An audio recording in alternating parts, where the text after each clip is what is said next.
आज की कहानी बहन की सच्चाई। बहुत दिन हो गए रीना से बात नहीं हो पा रही थी। जब भी फ़ोन मिलाने की सोचती कोई न कोई काम निकल आता। रीना मेरी बहन या मेरी सहेली भी कह सकते हैं। मौसी की चिंता मत करो माँ, अच्छी भली ही होंगी। अगर कोई तकलीफ़ होती तो अब तक तो फ़ोन करके रोना धोना कर लेती, मेरे बेटे विनय ने हंसते हुए कहा। मैंने थोड़ा घूर कर अपने बेटे की तरफ देखा।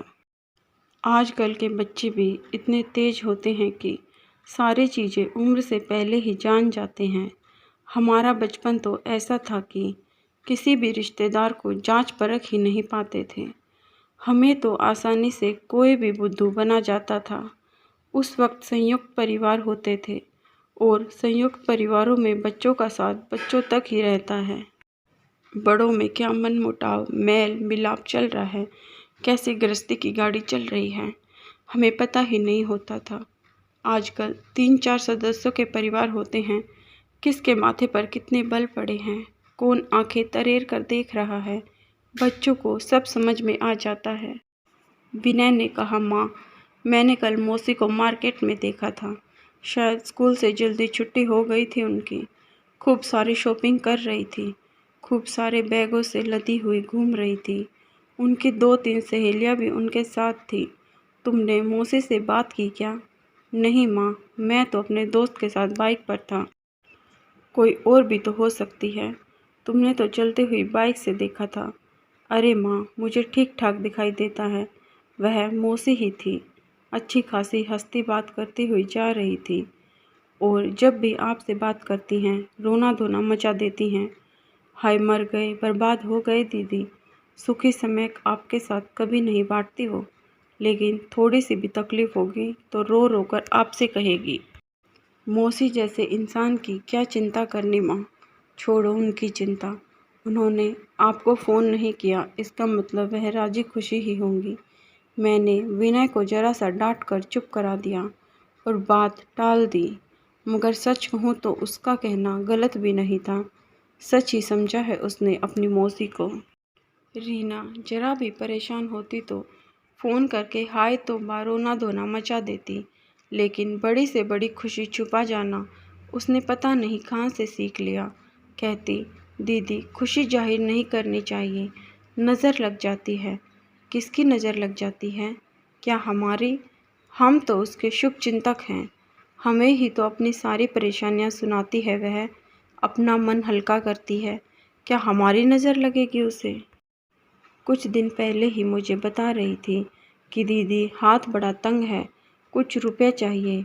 मेरे पास कुछ जमा राशि मैंने रखी थी आड़े वक्त के लिए, उसमें से कुछ रुपए उसे देने का मन बना भी लिया था। जानती हूँ शायद ही वापस आएंगे, यदि आए भी तो किश्तों में, और वह भी रीना को जब सुविधा होगी तब देगी।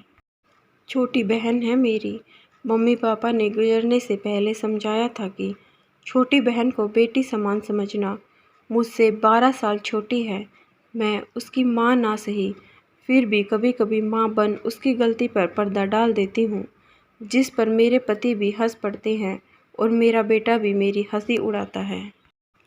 तुम बहुत भोली हो सविता, अपनी बहन से प्यार तो करो, मगर उसे इतना स्वार्थी मत बनाओ कि वह बार बार तुम्हारा फ़ायदा उठाती रहे।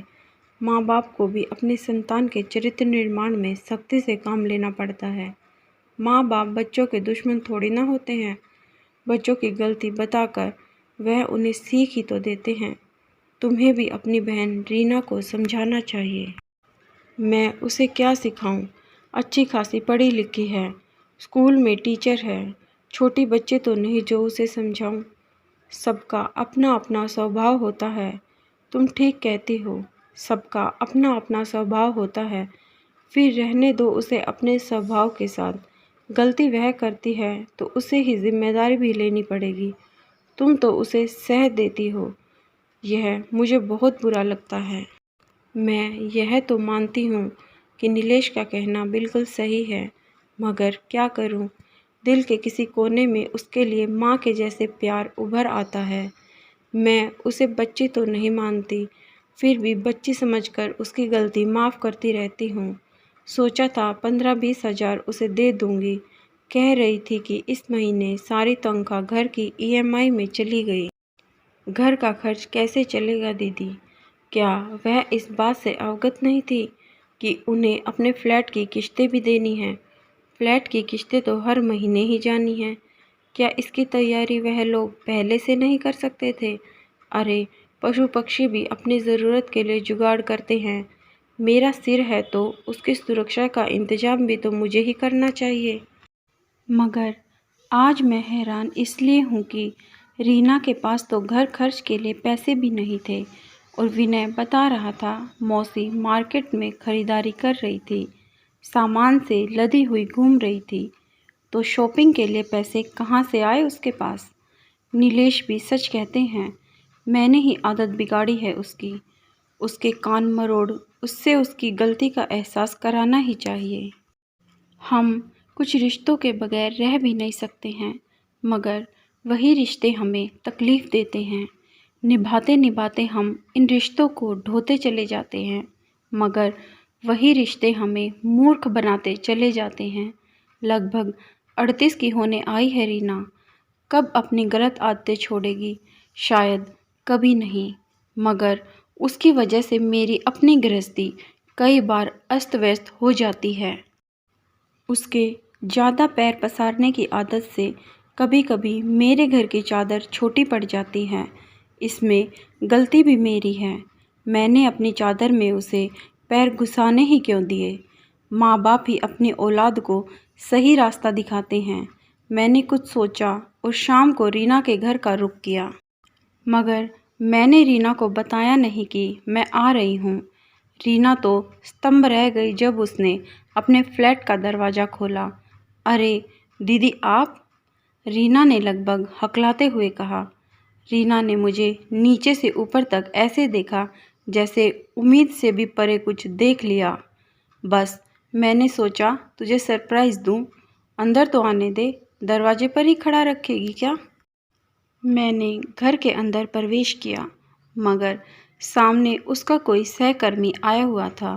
मेज पर खाने पीने का सामान रखा था, शायद होटल से मंगवाया था, क्योंकि जिन डिब्बों में आया था उन्हीं में खाया भी जा रहा था। रीना की पुरानी आदत थी, वह कभी प्लेट नहीं सजाती थी, क्योंकि जूठे बर्तन कौन साफ़ करेगा, इसलिए जिन बर्तनों में होटल से खाना आता उन्हीं में सर्व कर देती। मुझे देखकर रीना का सहकर्मी असहज हो गया। सोचता होगा कैसी बदतमीज है रीना की बहन। एकाएक सिर पर चढ़ आई। अरे भाई, मेरी बहन का घर है, फ़ोन करके आने की क्या ज़रूरत थी मुझे? बस मेरा मन हुआ तुझसे मिलने का तो चली आई। कहीं जाने वाली थी क्या? मैंने दोनों का चेहरा जो पढ़ लिया था, ऐसा लग रहा था कुछ अनचाहा घट गया है उनके साथ। तेरी तबीयत ठीक नहीं थी तो हाल चाल पूछने आ गई। तभी रीना ने कहा, हाँ हाँ, अजय भी हाल चाल पूछने ही आए हैं। यह मेरे सहकर्मी हैं दीदी, अजय। मेरे ही प्रश्न से उत्तर बना लिया था रीना ने, क्योंकि और कोई बहाना तो उसको सूझ नहीं रहा था। मेरी बहन है रीना, बचपन से जानती हूँ उसको, उसकी रग रग को पहचानती हूँ, उसका चेहरा भाप लेती हूँ। मुझसे 12 साल छोटी है रीना। मेरे माँ बाप तो 12 साल तक एक ही संतान के साथ संतुष्ट थे, मगर मैं अकेलेपन की वजह से बीमार रहने लगी। सभी रिश्तेदारों के 2-3 संतानें थीं और मैं घर में अकेली। बड़ों के साथ खेलने बैठती तो मुझे कहते, चलो अंदर खेलो। क्या खेलूं? किसके साथ खेलूं? क्या खिलौनों के साथ खेलूं? क्या दीवारों के साथ खेलूं? अब तो बड़ी चिढ़ होने लगी थी मुझे। बस जिसका इलाज था भाई या बहन। जब रीना होने वाली थी तो मेरे माँ बाप ने मुझे समझाना शुरू कर दिया कि सारी जिम्मेदारी तुम्हारी होगी। अपना सुख दुख भूल मैं रीना के ही सुख दुख में खोने लगी। 12 साल की उम्र में ही मुझ पर सारी जिम्मेदारी आ गई। अपनी हर इच्छा मुझे गलत ही लगती। तुम उसकी माँ नहीं हो सविता, जो उसके माँ बाप थे वही तुम्हारे भी माँ बाप थे, नीलेश अक्सर मुझे समझाते। मगर मेरे मन में तो यह बात गहरी बैठा दी गई थी मेरे माँ बाप द्वारा कि रीना उसी के लिए संसार में लाई गई है। खाना खाते वक्त अगर रीना कपड़े गंदे कर लेती तो रोटी छोड़कर माँ नहीं, मैं ही उसके कपड़े बदलती थी। आज सोचती हूँ, क्या वह मेरा काम था? क्या मेरे माता पिता का फर्ज नहीं था? क्या बहन लाकर देना मुझ पर माता पिता का एहसान था? इतना ज़्यादा कर्ज जिसे आज 50 की होते होते भी उतार रही हूँ। थक गई हूँ मैं, और कर्ज है कि ख़त्म ही नहीं होता। दीदी बैठो ना, अनमनी सी बोली रीना। सोफे पर बैठते हुए मेरी नज़र उन लिफाफों पर पड़ी जिसमें उसी मार्केट का पता था जिसके बारे में विनय ने मुझे बताया था। कुछ कपड़े खुले हुए भी पड़े थे आसपास। शायद रीना उन्हें पहन पहन कर देख रही थी या फिर दिखा रही थी। मेरे मन में एक प्रश्न उठा, यह पुरुष रीना की ज़िंदगी में क्या स्थान रखता है? क्या रीना इसी को कपड़े पहन पहन कर दिखा रही थी? तुम्हारी तबीयत को क्या हुआ था? बुखार हुआ था क्या? आजकल मौसम भी खराब चल रहा है, वायरल हो गया होगा। मैंने कपड़े हटाते हुए एक तरफ कर दिए। उसी वक्त वह पुरुष मित्र उठकर खड़ा हुआ और बोला, अच्छा मैं चलता हूँ। अरे अरे, आप कहाँ चल दिए? बैठिए, अपना खाना पीना तो पूरा कीजिए। बैठो रीना। मेरे स्वर में थोड़ी कड़वाहट थी जिस पर दोनों ने गौर किया और मेरी तरफ देखा। रीना का वह पुरुष मित्र कुछ नहीं बोला और चला गया। रीना भी अनमनी सी लगी मुझे। अगर तुम्हारी तबीयत खराब थी तो यह फास्ट फूड क्यों खा रही हो तुम? डब्बे में पड़ी चाउमीन और मंचूरियन पर मेरी नज़र पड़ी। गौर करने वाली बात यह थी कि उस डब्बे में एक ही चम्मच पड़ी थी। जाहिर है दोनों एक ही चम्मच से खा रहे थे। तुमसे कुछ ज़रूरी काम था, इसलिए फ़ोन पर बात नहीं की। मुझे कुछ रुपये चाहिए थे विनय की कोचिंग क्लास के लिए। तुम्हारी तरफ मेरे कुल मिलाकर 50,000 रुपये बनते हैं। तुम तो जानती हो हमें भी फ्लैट की किश्तें भरनी हैं। रीना ने मुझे अजीब नज़रों से देखा, जैसे मुझे पहली बार देख रही हो। क्योंकि मैंने कभी रीना से रुपए मांगे ही नहीं थे, इसलिए उसने भी कभी वापस करना ज़रूरी नहीं समझा। मैं बड़ी गौर से रीना का चेहरा पढ़ रही थी। वैसे तो मैं उसकी शाम बर्बाद कर चुकी थी। अफसोस हो रहा था मुझे।